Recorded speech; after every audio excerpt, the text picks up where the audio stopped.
애청자 여러분 안녕하십니까. 들을수록 유익하고 즐거운 K11초에서 오늘로 521번째 진행을 맡은 소동원 목사 인사드립니다. 안녕하세요. 네, 오늘은 최근 시카고 기독교 방송 주최로 성지 순례단을 이끌고 투르키예와 그리스를 다녀오신 귀한 분 자리에 모셨습니다. 시카고 기독교 방송 이사님이시면서 시카고 브릿지 교회를 섬기고 계시는 전성민 집사님 나오셨습니다. 스튜디오에 귀한 거를 해주셔서 감사합니다. 안녕하세요. 기독교 방송국 청취자 여러분 반갑습니다. 네, 먼저 이제 이번 성지 순례단을 이끌고 이제 그 투르키예와 그리스를 다녀오셨는데요. 어떻게 해서 이런 프로젝트를 하게 됐는지 그 배경부터 좀 설명을 해주시면 좋을 것 같습니다. 돌아보면 지난 세월들이 하나님의 은혜로 살았는데 그것을 모르고 살은 것 같습니다.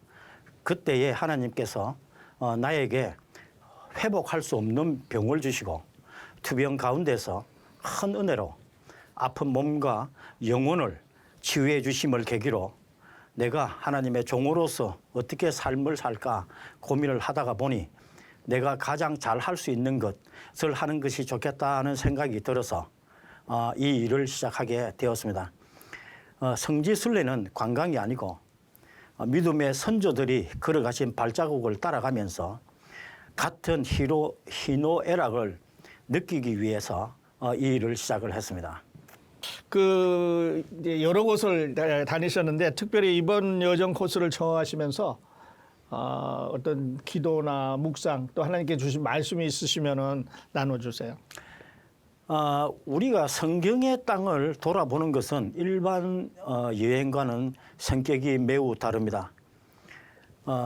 사도 바울이 가졌던 치밀어 오르는 격한 예수 그리스도를 향한 뜨거운 마음을 나뿐만 아니라 함께 간 모든 우리 성도들이 느꼈으면 좋겠다는 생각, 믿음의 선배들이 지나간 발자국들을 보고 만지고 느낌으로 해서 더욱 돈독해지는 믿음을 기대하면서 성지순례를 합니다.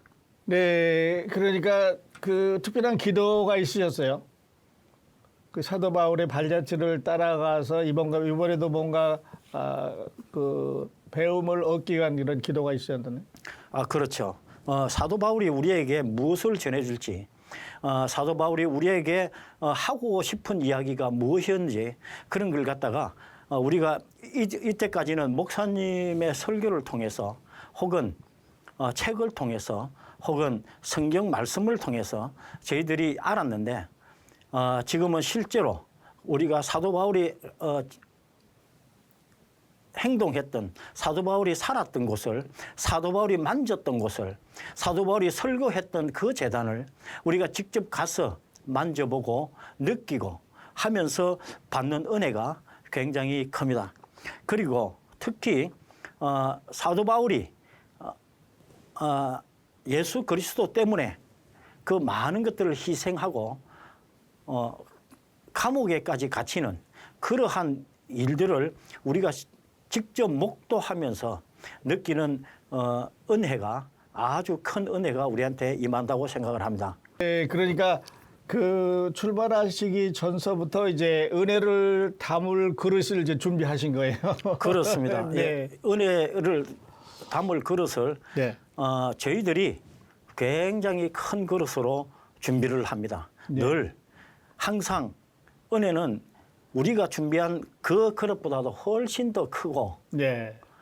많게 흘러 넘치게 은혜를 주시기 때문에 우리가 아무리 큰 그릇을 준비한다 하더라도 예. 그 그릇이 모자랍니다. 모자랍니다. 네. 네. 하나님의 은혜가 항상 넘치시죠. 그렇습니다. 네.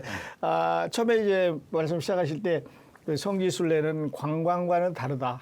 이렇게 하시는데, 집사님 관광 안에도 많이 하셨는데, 그 성지순례 성도님들을 모시고, 다니시는 것과 관광객을 모시고 관광지를 다니는 거는 문자 그대로 다르기는 한데 어떤 면에서 좀 다를까요? 성격 자체가 완전히 다릅니다. 관광을 가면 보고 즐기고 이쁜 것들 그리고는 기억될 만한 것들 그런 것들을 찾아다니고 여기가 좋다 여기 참 이쁘네 사진도 찍고 네. 그렇게 합니다. 그렇지만은 우리가 성지순례를 가면 특히 소아시아 7개 교회 가서 보면 지금 남아있는 건물은 하나도 없습니다. 다 무너지고 쓰러진 건물밖에 없고 가면은 큰 돌멩이 몇 개 있고 이게 사대교회입니다.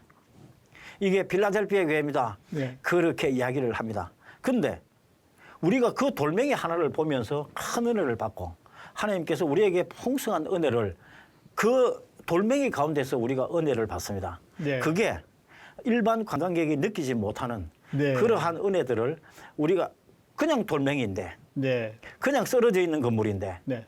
거기에서 은혜를 받습니다. 네, 네.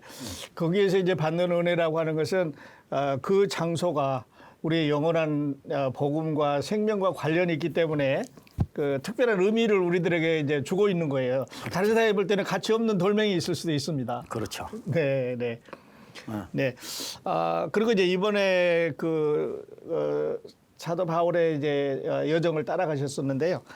그 특별히 기억에 남는 그런 지점은 그런 장소는 어디였어요? 특정한 어느 한 곳이 기억에 남는다. 그것도 좋은 생각이지만은 소아시아 7교회, 빌립보 교회, 고린도 교회 이런 교회들을 우리가 쭉 둘러보고 처음 예수를 구주로 영접한 비단장수 루디아를 기념하기 위해 했던 기념교회, 그가 받았던 세례터, 그가 빨래했던 빨래터를 방문을 하면서 죽으면 죽으리라고 했던 페르시아 황제 아수에르의 황후 에스더의 말을 우리가 기억을 합니다. 그때 당시에 루디아가 예수를 영접한다는 이야기는 곧 죽는다는 이야기와 일맥상통한 아주 어렵고 목숨을 걸어야 하는 믿음의 결단이 있어야 이루어질 수 있는 행위입니다. 그래서 우리가 루디아 기념교회를 방문하면서 거기에 들어가서 우리가 다 이번에 갔던 17명이 일심으로 찬송을 불렀습니다. 그 찬송이 내 영혼 평안에 였습니다. 너무나도 아름다운 네. 천상의 울림이 네. 그곳에서 울렸습니다. 그 울릴 때 많은 외국 사람들도 같이 참여를 했었는데 우리의 찬송 부르는 이 찬송에 사람들이 너무나도 많이 귀 기울이고 네. 기도로서 응원을 해 주었습니다. 네, 네. 아주 특별한 이벤트가 있으셨네요. 그렇죠. 네. 우리가 갈 때 그 교회가 너무나도 울림이 좋아서 네. 우리가 내 영혼 평안해를 사부로 누가 불러라 말하라 할 것도 없이 예. 그냥 사부로 부릅니다. 그래요. 예, 시카고에 있는 우리 성도님들의 보통 찬양 실력이 네. 어마어마합니다. 그래요. 그렇기 때문에 너무나도 아름다운 찬양을 우리가 끝나고 났을 때에 많은 외국에서 온 순례객들이 네. 박수 치면서 원더풀 브라보를 외쳤습니다. 그래요. 정말 멋있는 그런 광경이 있었는데 아까 이제 그 루디아가 당시에 예수님을 믿었다고 하는 그런 그 목숨을 내놓는 거다 뭐 이렇게 이제 표현을 해주셨는데요. 사실 이제 루디아가 이제 빨래터에서 그 여자들이 기도를 했었잖아요. 그때 사도 바울이 그 랍비로서 정복을 입고 남자들이 거기에 가서 기도에 합류한다는 것도 보통 일은 아니었어요. 그리고 이제 루디아가 그날 밤에 사도 바울을 자기 집으로 모셔서 복음을 듣고 이제 변화를 받은 거 아니에요. 그렇죠, 맞습니다. 예. 네, 네.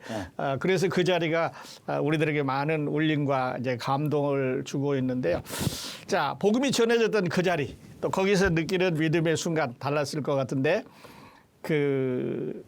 그 당시에 있었던 그 성도들의 믿음과 오늘 아까 이제 찬송을 부르면서 감격됐습니다만은 우리의 믿음 이렇게 비교를 해보면 우리가 어떻게 하면 회복할 수 있을까 좀 한번 생각을 해보셨어요? 우리가 성경을 읽다 보면 계시록을 읽다 보면 소아시아 7교회에 대해서 나옵니다.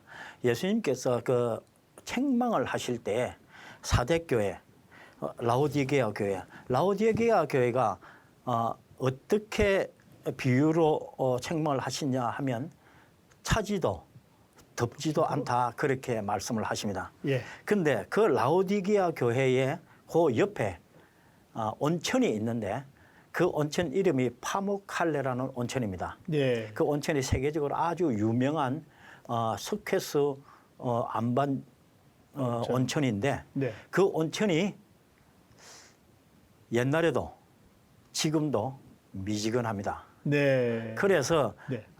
말씀에 차지도 않고 네. 덥지도 않고 아. 그런 걸 이야기하지 않았나 생각을 합니다.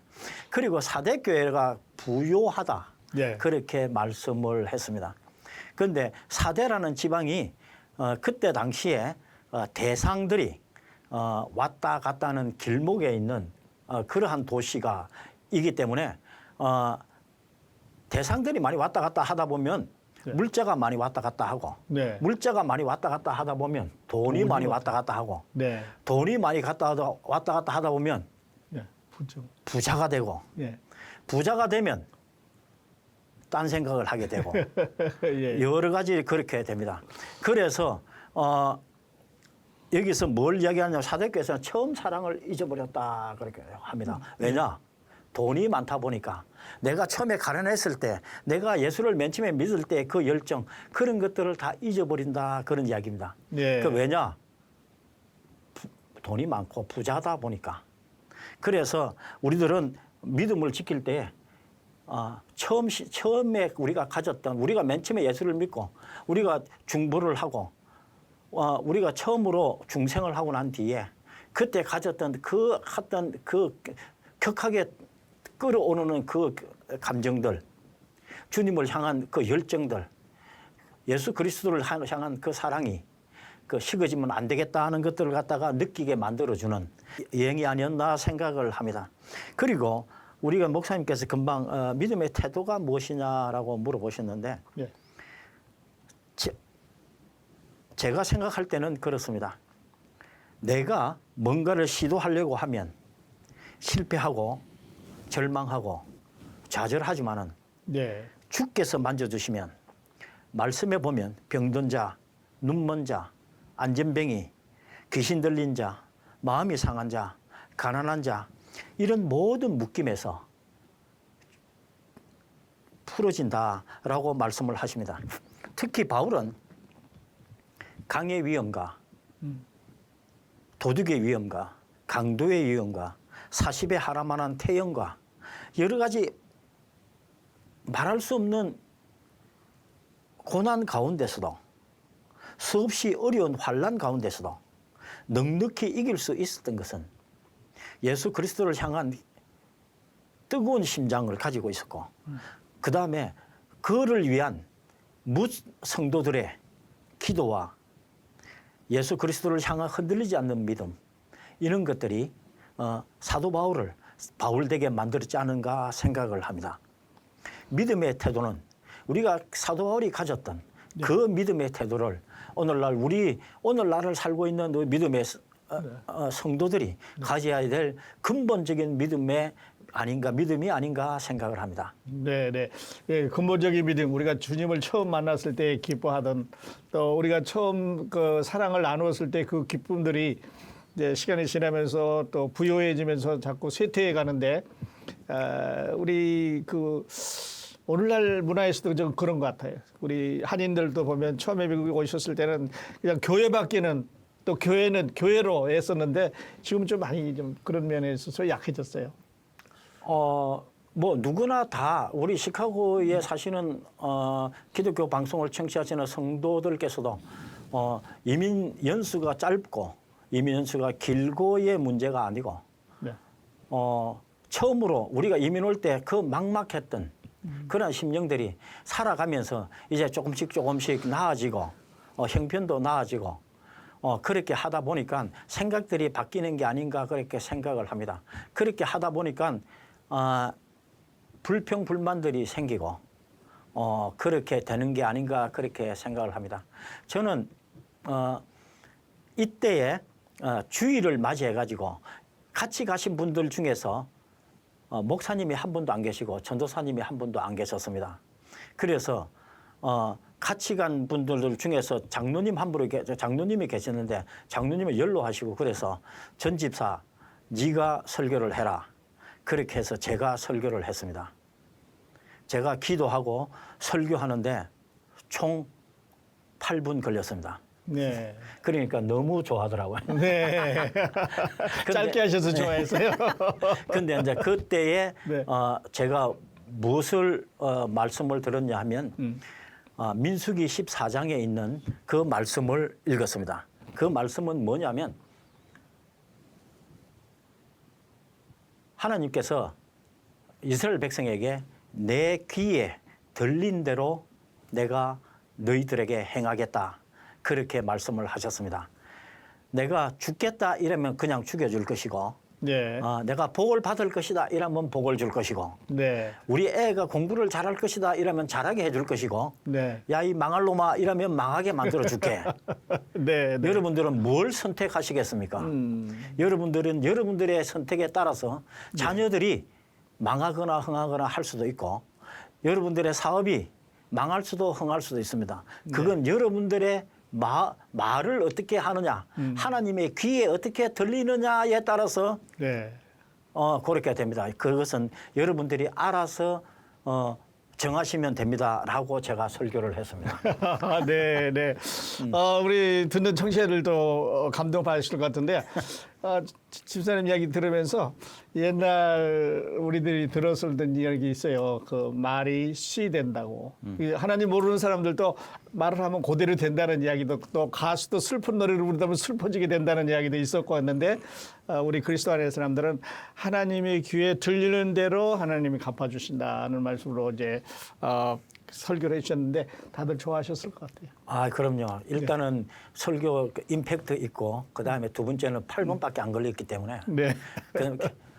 찬송 하나 부르고 묵상 기도하고 찬송 부르고 네. 그다음에 대표 기도하고 설교 끝나고 주기도문까지 8분 걸렸습니다. 네. 그러니까 얼마나 초스피드로 예. 근데 시간의 문제가 아니고 은혜의 문제라고 생각을 합니다. 네, 네, 네. 길고 짧고의 문제가 아니고 하나님의 은혜는 항상 준비된 자에게 가득히 이렇게 주시는 거니까요. 자, 정말 은혜로웠던 순간의 얘기들을 이제 다 나누지 못해서 아쉽습니다. 자, 오늘은 여기까지 하시고요. 순례 이야기 내일 제2장 다시 열어드리도록 하겠습니다. 애청자 여러분 함께해 주셔서 감사합니다. 감사합니다. 내일 다시 뵙겠습니다. 안녕히 계십시오.